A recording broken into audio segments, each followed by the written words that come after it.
Hey, it's Dad. Okay, so this one I feel. Oh man, do I feel this one? Okay, if you've watched me for any given time, you know that I've talked about my parents, my dad not being there, being raised by two mothers, um, the fact that I have older kids and younger kids. I've talked about being married different times. So here's the spill of it. Here's what Dad's been through in my relationships. Now I don't know if this is because my idea of what a relationship should be was different than the relationship that my mom's had, right? So for some reason in my mind, I always fantasized that it would be me and my wife, and we'd have two kids, one boy, one girl, and we'd have, the beautiful home, the white picket fence, the whole whatever society back then said was the perfect family nucleus. So I don't know why that got stuck in my head, especially being raised by two moms, because I definitely didn't grow up that way. But for some reason in my mind, that's how I thought it should be.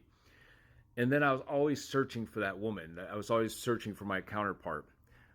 I've been engaged 6 times and I've been married 4. Yes. So I had my first wife and I had my two older daughters with her. And then I was engaged prior to that, broke off that engagement, then had my oldest daughter with my first wife. And then before we were married, then we got married, then we had our second daughter 7 years later. So my girls are I'm sorry, my girl. It's not. I didn't forget. I just had a message that popped up and it distracted me. But my girls, they have the same mom, are 32 and 25. Then my second wife, we reunited at our 10-year high school reunion. We had dated for a little while in school, but I always thought that she was bougie. Like she acted all like she was just better than everybody. And when we reunited at our high school reunion, it seemed like she was different. And I was wrong. She wasn't different. She was the same person. And I found myself starting to act like her. Like I thought I was better than people. Now I grew up poor. I had humble beginnings. And when I started turning into her, it really upset me. I was like, who the heck? I'm not better than anybody. I didn't grow up this way. Why is this rubbing off on me, this persona that I cannot stand? So yeah, we ended up getting divorced. Then my third wife, her daughter and my daughter were my oldest daughter were best friends all through high school, and I was married to my second wife. This woman was married to somebody at the time, so I never really thought about it. Never really looked at her because I'm a loyal person for the most part. I'll get into that later. But when I'm married as my wife, that's who I'm with. So it wasn't until after, like, we were just like, if I drop off my daughter to her daughter's first sleepover, it's like I just wave, hey, okay, cool, how's it going? It wasn't until after I was going through my divorce that I noticed her, right? So we ended up getting married. Anyways, we ended up getting married, and things were cool for a little while. Then they all went to hell, and I felt very neglected, and I did cheat on that wife, and I'm not happy about it because my first two wives cheated on me, and one physically, one emotionally, but not sure if she was physically cheating on me. She was cheating on me emotionally. She started some online relationship, and then they finally met like the first month after I moved out. My third wife, though, I definitely went out on her, and I'm not happy about it. My wife now, she knows about it because I've been 100% honest with her. But yeah, so how do you get over that feeling?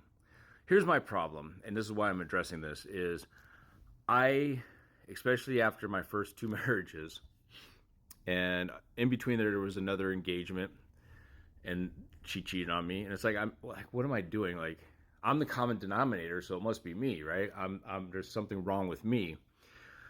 Um, anyways, I always had that feeling, right? Like if things are going too good, then I would tend to try to F them up. I would try to self sabotage. And even with my wife now, the first year we were together, I tried to self sabotage that relationship a couple times because it was like the best relationship I've ever been in. It still is, like, and I just finally got to this point of, you know what, screw it. I'm tired of being scared. I'm tired of worrying about if somebody's going to cheat on me. I'm just, if I continuously fear what's going to happen, I'm going to make it happen myself. I am going to mess it up. I'm not saying I'm going to cheat. I'm saying that I am going to obsess over them leaving or them cheating on me to where I'm going to be very distracted in the relationship. And the other person is going to sense that. And they're going to end up leaving me because I'm going to be so untrusting of the relationship. So, if you're still watching, my advice is just let it go. Just let it go. Here's the thing. If you hold on to that fear of abandonment, it's going to ruin you for the rest of your life. And it's still going to be there. Sure, I still feel jealous. My wife is beautiful. She's very intelligent. She's very beautiful. And she has such a beautiful, beautiful heart. You guys think I'm nice? My wife is probably a big reason that I've grown so much mentally, because she is just a genuinely nice person. So, anyways, with her, I just had to let it go. I'm like, okay, you know what? I can't obsess over this. I'm going to mess it all up if I keep obsessing. I just got to deal with it. And it's been almost 7 years. We have 2 kids together, and things are good. And do I still feel jealous sometimes? Absolutely. But I don't let it, I just fight it. I fight that feeling. I got to trust her. And if I don't trust her, then we shouldn't even be in a relationship. So that's it. Do your best to let it go. Put your trust in this person. Let them know. It's up to you. But if it was me, I'd be totally honest and say, look, these are issues that I have. I'm just telling you right now so that if anything comes up, we can work through it. All right? Anyways, I love you. Be safe. Protect your heart, but at the same time, you got to give a little, okay? All right. Love you.